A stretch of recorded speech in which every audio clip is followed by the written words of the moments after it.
until you have had the taste of finishing, you will not respect yourself.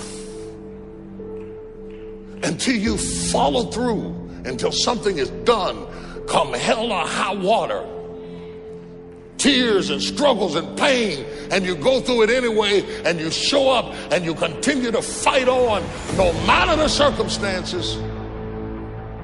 After a while, something begins to wither inside of you. How do you do that? How do you change your mind away from fear to big, hairy, audacious goals? How do you do this thing where you become what you think about? How do you think about something different? Well, you do what you're doing now, but you do it on such a consistent basis that it changes the makeup and the shape of your psyche, your spirit, and your future and your destiny.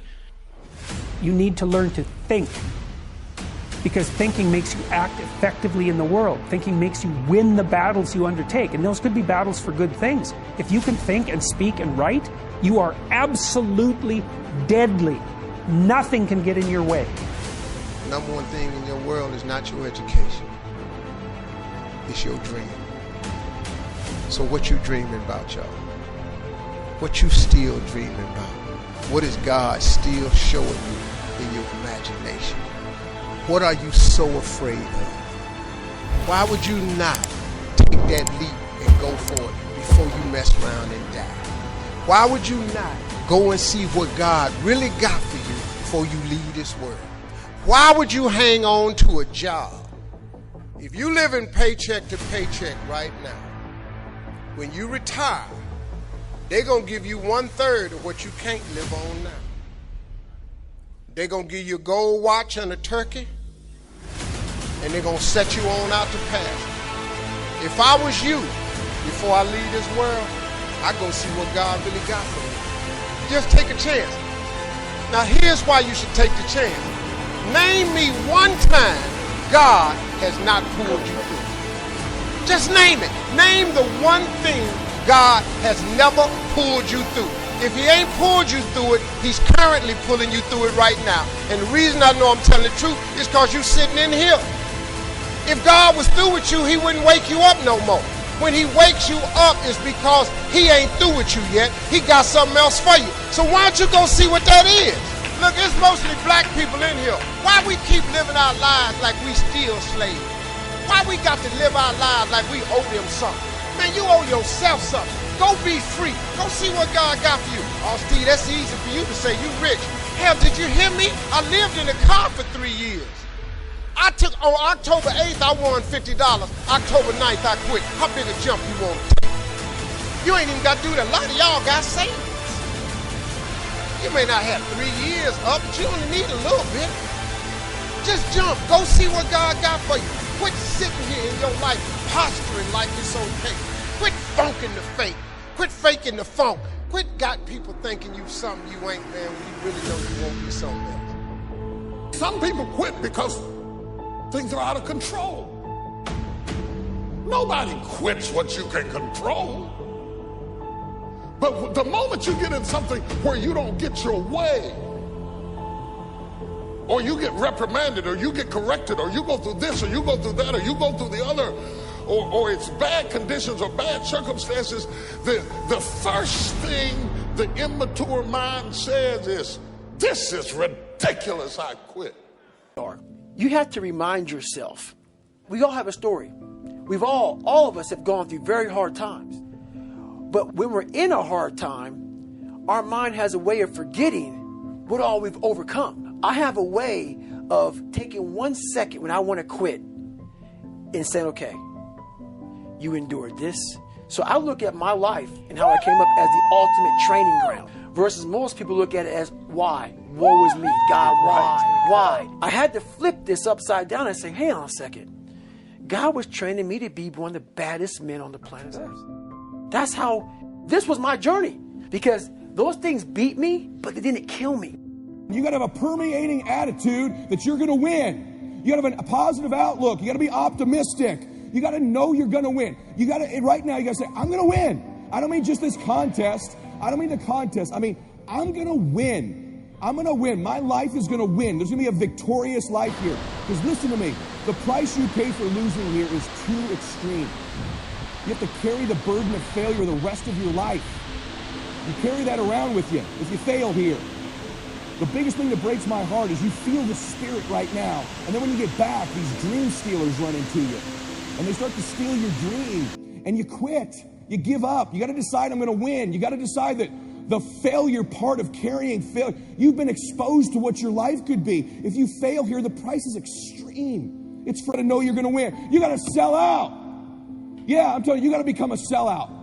You need to sell out. You need to get obsessed. You got to get relentless. You got to be a road dog. You got to get intense. That's what you got to do. You got to put your head down for a 4 to 6 year window. I don't care that'll take you out of here. Lack of confidence or faith. Lack of belief. It'll steal your dream. You got to know you're going to win. You got to have some faith. These people sitting around you right now, they're whispering to you, you could do this. I believe you. Just like when you were a little boy. Just like when you were a little girl. They've always believed in you. They've always known you were going to do something special. They always knew you were great. You need to know it. You need to take that God that's sitting there with you and those precious souls that have passed, that have always believed in you, and you carry them with you everywhere. They're with you anyway. You're special. You were made in the image of God. Something awesome's supposed to happen for you. And those of you that have made something awesome happen, something even more awesome's supposed to happen for you. Is the greatest single obstacle to our success is our self-limiting beliefs. Is we believe that we're limited in some way. But if we believe that we are limited in some way, it becomes true for us. It becomes our belief.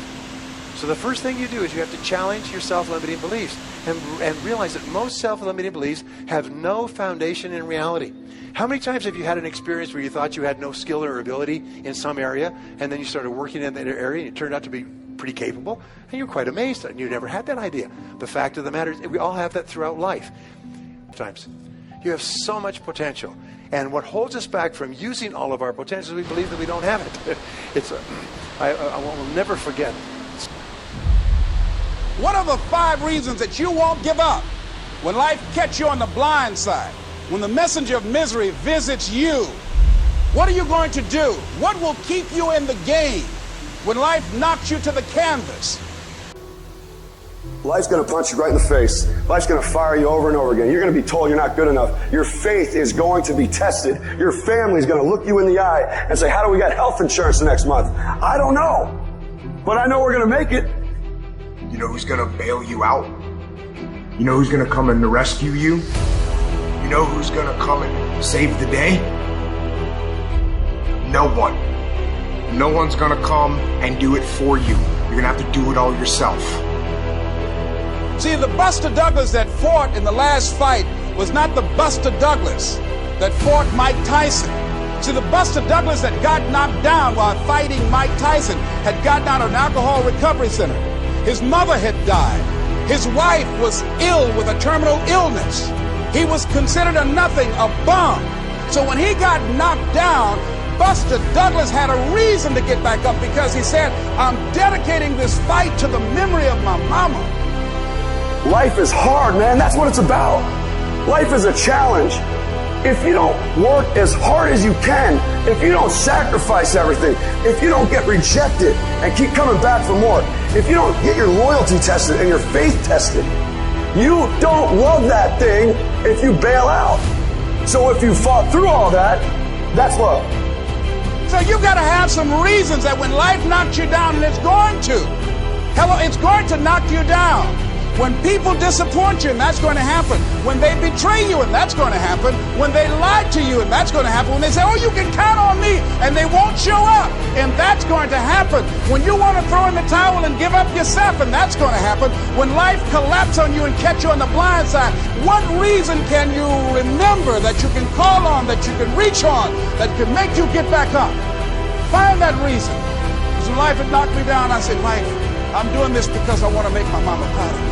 I'm doing this because I want my children to have a better life than what I have. I'm doing this because all my life I've been told I'd be a loser, that I wouldn't make it. I'm doing this to make them alive. I believe, like Frank Sinatra, he said, the best revenge in life is massive success. I'm doing this so I can become massively successful. And with that kind of courage, with that kind of affirmation and reason to empower me, I got a saying that when life knocks you down, try and land on your back, because if you can look up, you can get up.